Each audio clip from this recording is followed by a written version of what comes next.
बिस्मिल्लाहिर्रहमानिर्रहीम। मैं हूं डॉक्टर रऊफ़ राना और आप देख रहे हैं फार्मासिस्ट ऑनलाइन। आज 6 सितंबर है।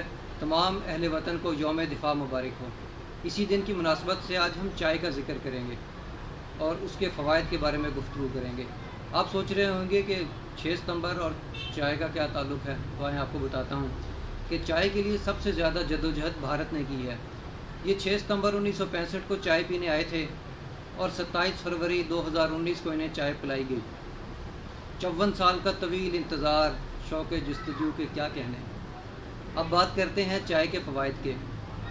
चाय के बहुत से नुकसानात भी हैं, लेकिन आज हम सिर्फ फ़वाइद के बारे में बात करेंगे। सब्ज़ चाय खून की गर्दिश को तेज़ करके इसके जमने के इम्कान को कम कर देती है। इसके अलावा चाय में एक एंटीऑक्सीडेंट पाया जाता है जो अमराज़ क़ल्ब के ख़तरात को भी कम कर देता है।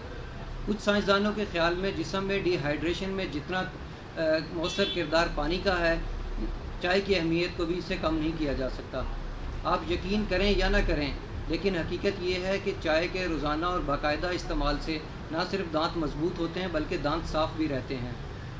वज़न घटाने में सब्ज़ चाय इंतहाई मौसर है और हमारे यहाँ राइज भी है।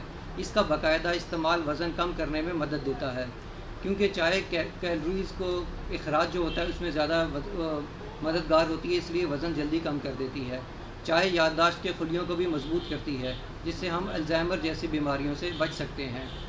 मैं आखिर में एक दफ़ा फिर तमाम अहले वतन को 6 सितंबर की मुबारकबाद देता हूँ और दुआ करता हूँ कि अल्लाह आप सबको लंबी और सेहत वाली और ईमान वाली ज़िंदगी अता करें।